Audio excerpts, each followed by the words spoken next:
Support for this podcast comes from Maki. Maki began by replacing the resume screen with a fair, structured voice interview that assesses real skills before anyone formally applies. Now that same intelligence is extending across the whole funnel, from the first conversation to the final decision.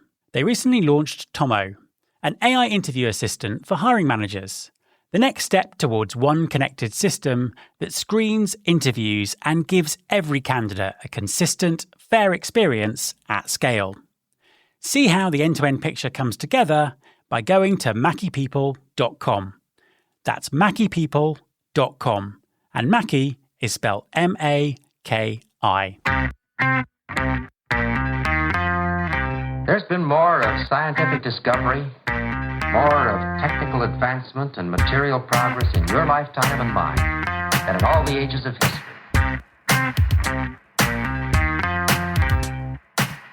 Hi everyone, and welcome to this live edition of Recruiting Future Roundup. It is brilliant to be back live on LinkedIn again. And obviously, for those of you who are listening on the podcast, you can still listen to the audio recording of this. I didn't get the chance to do a roundup last month. So there are a huge amount of episodes that it would be great to talk about. So I've picked from May and June for us to talk about in this particular roundup, because there's some really, really interesting topics.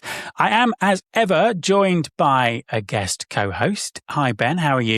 Hi, Matt. Great to be here. Fantastic. Could you just quickly introduce yourself and tell everyone what you do?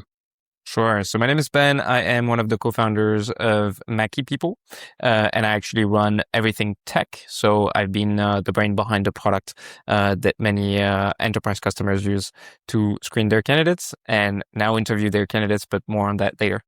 Fantastic. Yeah, tell us a little bit more. So Maki are in the process or have launched a new product. Tell us what it is, what it does, and why you launched it. Sure. So if you look at the way hiring works, right? It's a sequence of activities and decisions. And for the last few years, we've been focusing on, tackling that sequence one stage at a time. And so we started with assessments. We then moved into skill screening to create immersive job previews and filter out candidates at the very top of the funnel.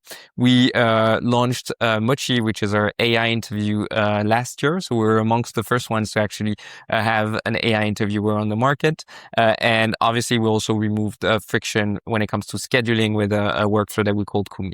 But there was always one piece that was left untouched, and it's actually the highest stakes one. That's the human-led interviews, right? And it's where the final decision actually gets made. And what we've been hearing from our customers is that it's been a black box, right? Which questions get asked, how the conversation flows, how each candidate is guided through.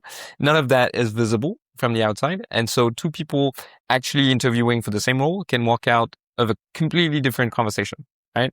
And so this is why we're super happy to release Tomo, which is an interview copilot. And so we co-build with recruiters one structure plan for a role. So the skills to assess, the questions to ask, the signals to look for. And every hiring manager runs that same plan so that every candidate gets the same shot, right? And during that time, Tomo actually sits there. So it records, it transcribes, and it keeps the interviewer on plan with live guidance so that they can stop improvising and really focus on the conversation. And afterwards, what we provide is a structured summary. So the transcript, but it's also a calibrated score where every rating points back to the exact moment in the conversation that it came from. And this is where we actually leverage everything that we've been building thus far, which is our scientific foundation, and I'd be super happy. Yeah, because it's kind of a complete sort of end-to-end thing now, isn't exactly. It? It needs to be processed. Just sort of run us through the kind of the flow of that, just to give people context. Yeah. So actually, I think it echoes one of your episodes about orchestration, right? Because once you have all of these different activities, you can connect them together and really start at the very beginning with, let's say, an AI interview where maybe you assess for eligibility criteria, but also maybe a couple of skills, right? You then add on top of that assessment where maybe you go a little bit deeper into some of the skills, right? And then you add 1 to 2 interviews that will look for different or complementary skills, right? And at the end of the road, you actually get that comprehensive picture of the candidate's performance, not only at one single stage, but throughout the entire process, right? So we call that end-to-end orchestration. And we believe that, with a system like Maki, you can really power up hiring intelligence, because all of a sudden you're actually making decisions on signals that make sense and that are going to be predictive.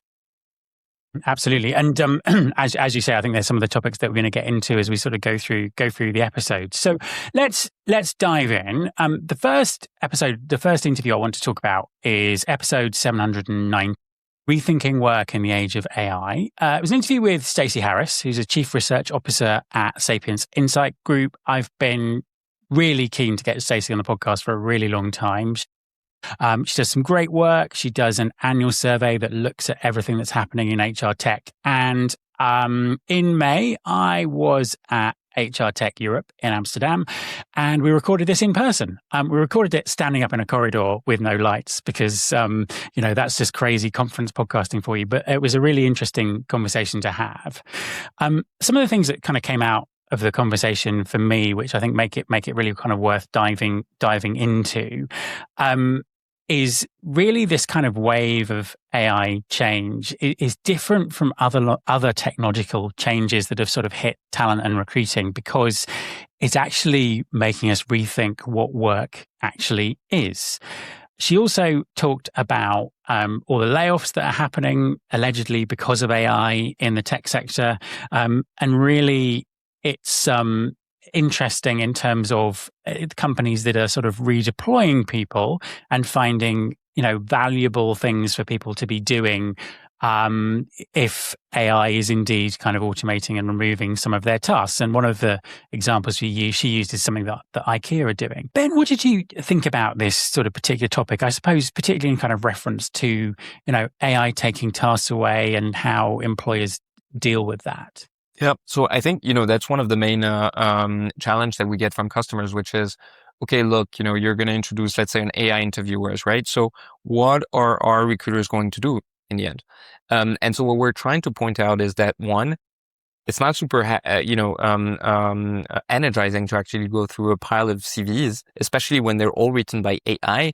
So, there's probably more value add to add elsewhere. And so what we're suggesting them is that you've got all those boring tasks that are going to become even more boring as AI also, facilitate the work of applying to jobs, right?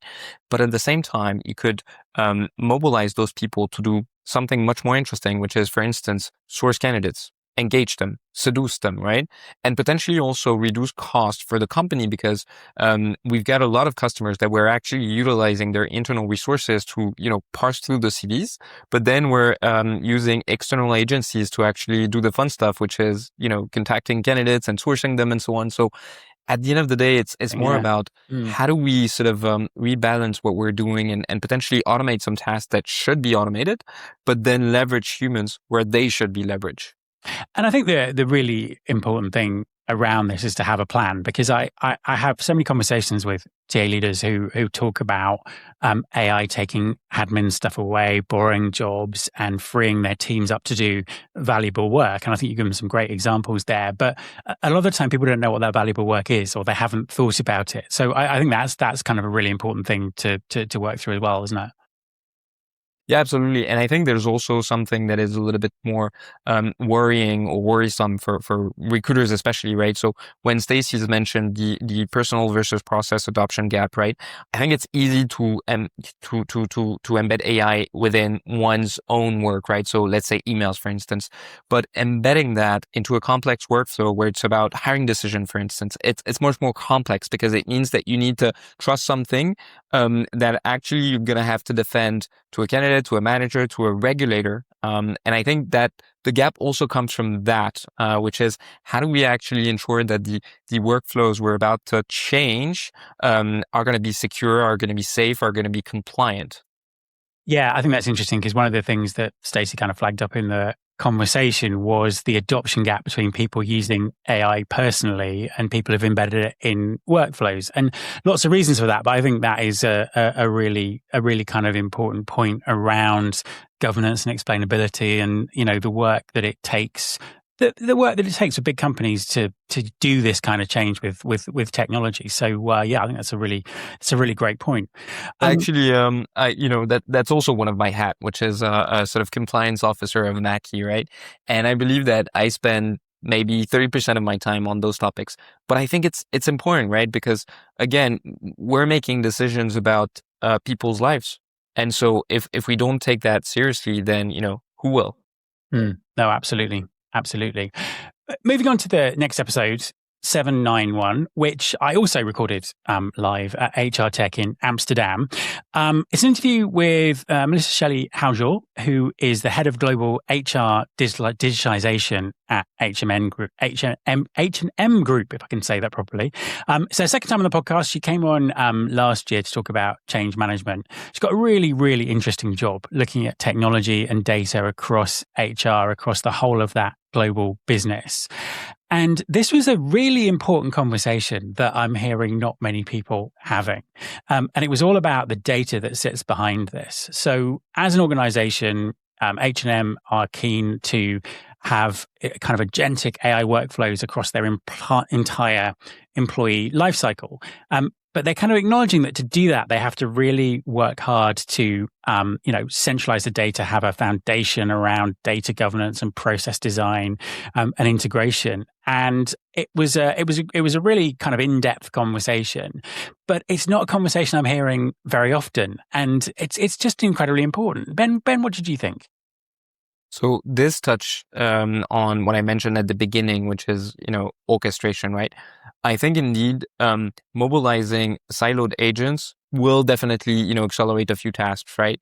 But at the end of the day, if you don't connect them together, you're missing the overall picture, right? So I think there are two ways to look at it. The first one is, when you think about hiring, as I've mentioned, it's going to be a succession of stages. And to have the most comprehensive understanding of a candidate, you want to connect the dots, right? You want to make sure that in the interview, you don't reassess for things that have been assessed at the very beginning, right? Imagine that, you spent a couple of minutes just checking the eligibility criteria, and then you spend half of the interview with a human revalidating those. It doesn't make sense, right? Yeah. So how do we connect the dots in order to make sure that, one, we provide a great candidate experience, but two, we actually try to assess a maximum of things within the entire hiring life cycle. So as I mentioned, right, this is typically what we're currently building at Maki. And so now that we have all the agents, we're literally releasing what Melissa called the orchestration, which is sort of the foundational layer that powers all of our agents. And I think one of the things that she talked about, which kind of goes back to what we were saying in the previous interview about valuable tasks and those kind of things, is new roles within HR, within HR, and TA around things like orchestration and technology. Is that something that you see happening? That talent teams, in the clients that you work with, are they evolving? Are new roles appearing? Are new skills needed? Yeah, absolutely. And I think there's one key dimension that I'm seeing more and more. It's going to be around impact.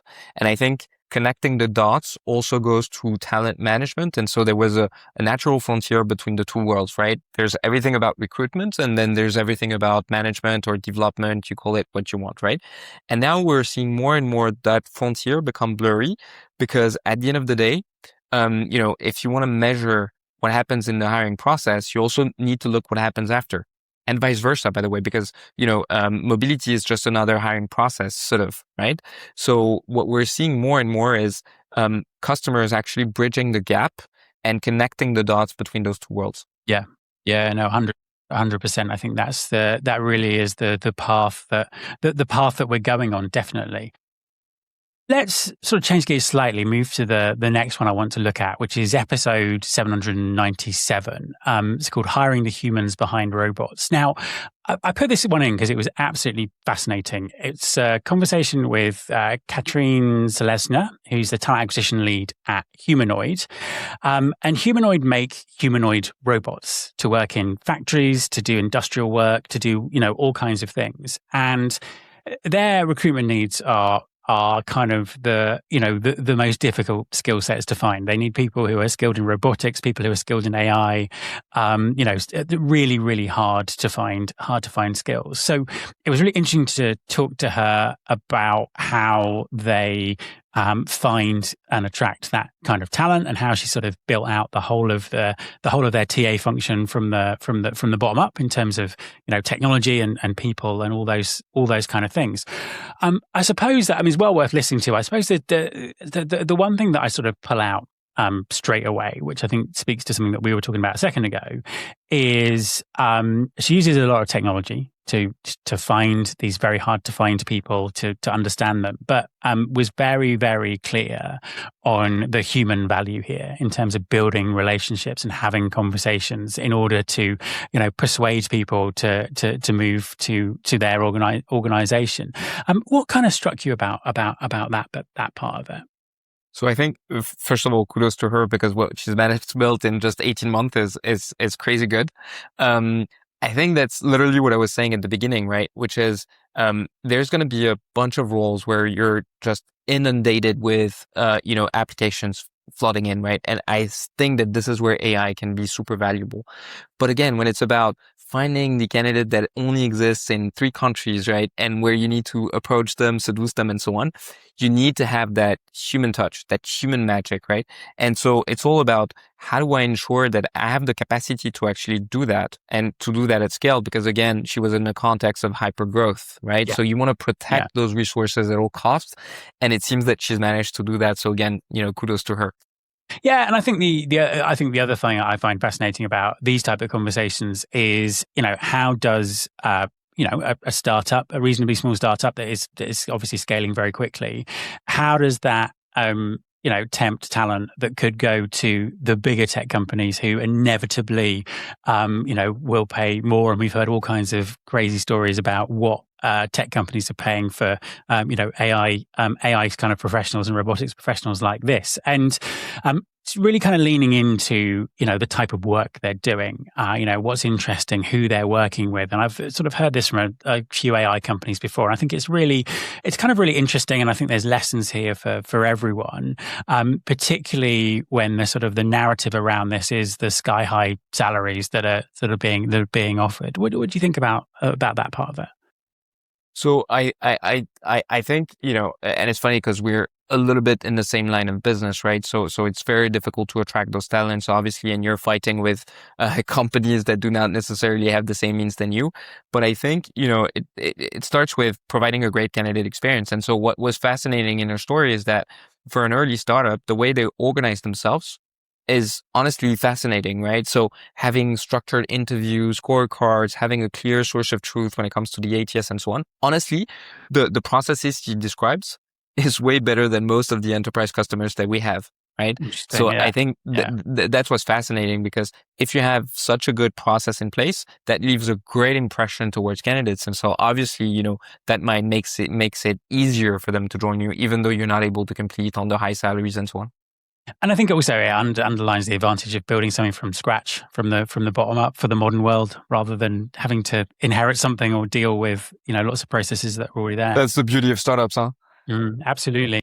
So the next episode that we're looking at is 799, and I've put this one in because it's a similar problem but approached from a completely different way. So again, it's about skill shortages, completely different industry, completely different type of recruitment. It's an interview with David Dart, who's the Chief People Officer at Caliber Holdings. And we were talking about their company, Caliber Collision. What they do is they're a large kind of a large company of garages across the US that fix cars that have been in collisions.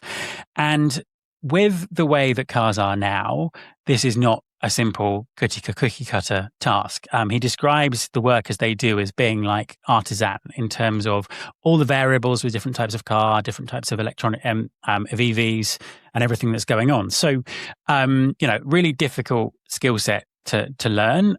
Takes 3 to 5 years to become fully productive as a body technician in this kind of environment. And basically there's a shortage of them. So getting these people in, getting them trained is a problem. And the interview was sort of diving into the apprenticeship scheme that they've built, the graduates, the people they have coming through it, and also how they then fit into their workforce in terms of the way they're mentored by more experienced people, all this kind of stuff. So they've really sort of gone out there to grow their own talent in a way that obviously is great for them, but it's great for their kind of industry as a whole. And he sort of went on to talk about, how governments could help with, with this type of, with this type of training and hiring. So really interesting conversation. I suppose the thing that, I was kind of struck by is this whole thing about, upskilling people and training people. What were the standout parts for you, Ben?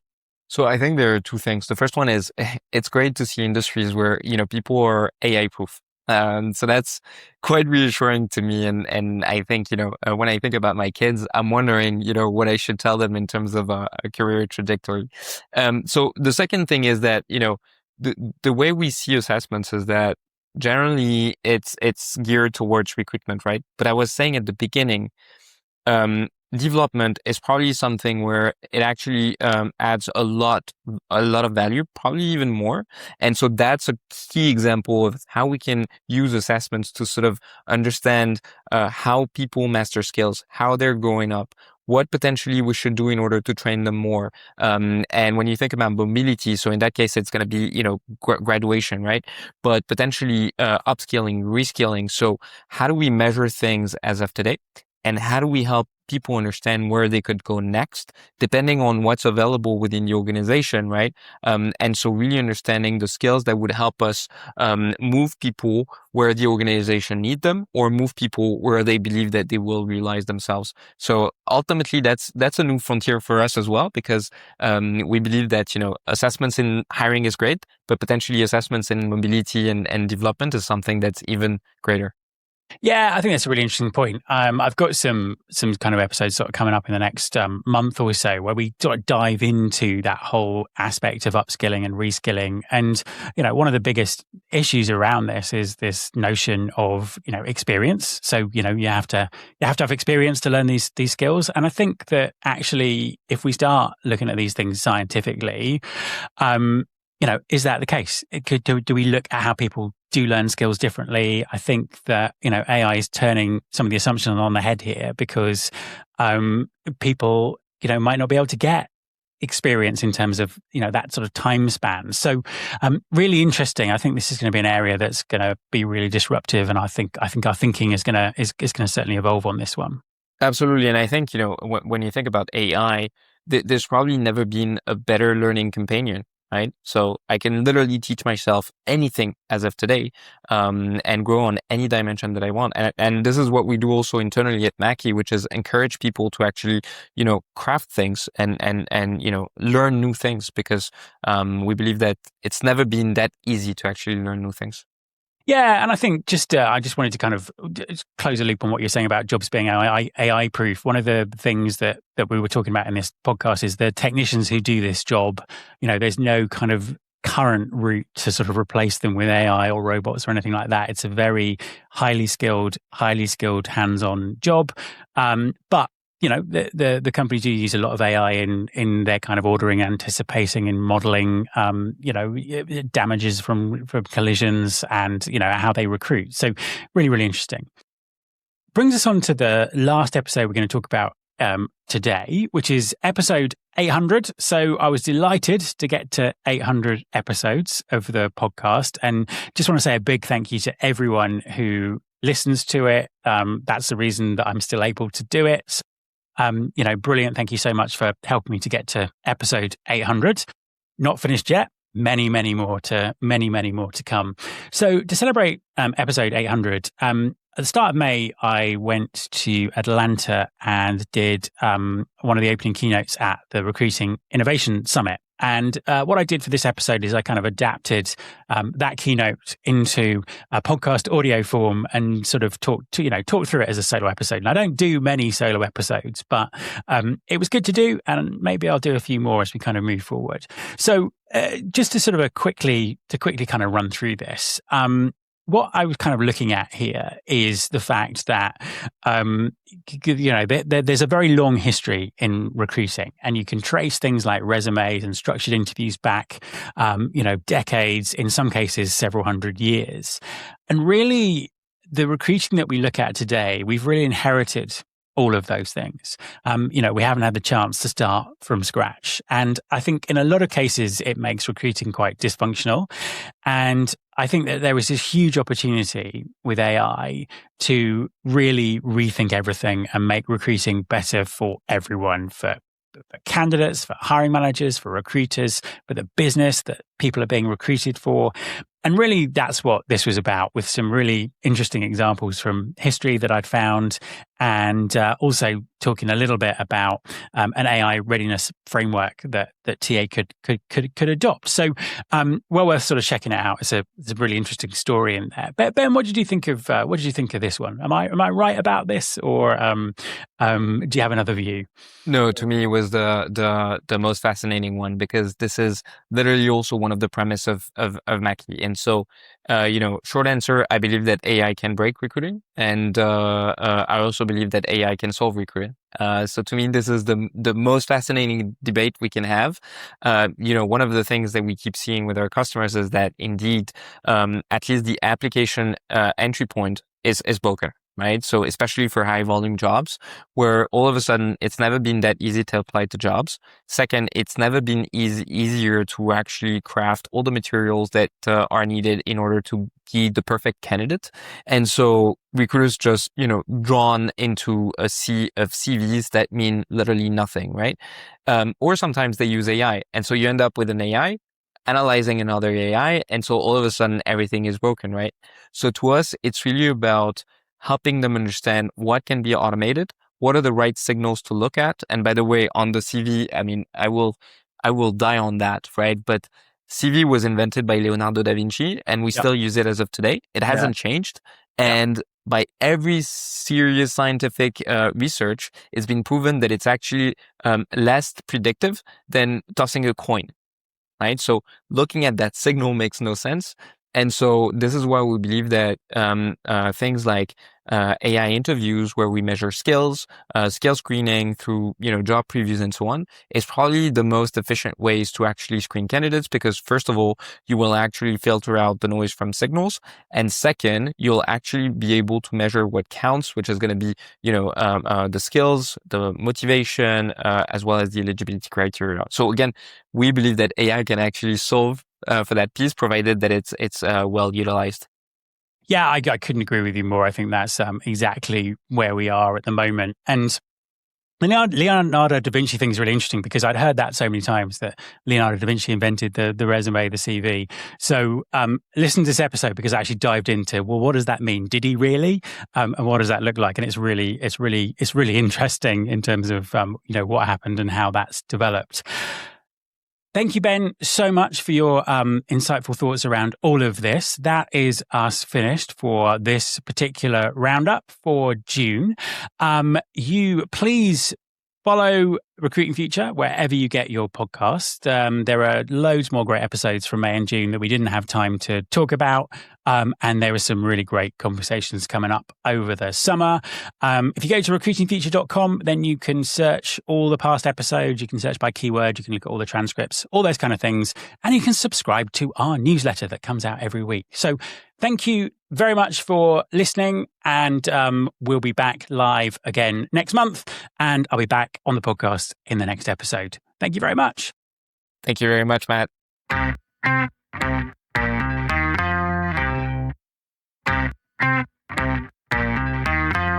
This is my show.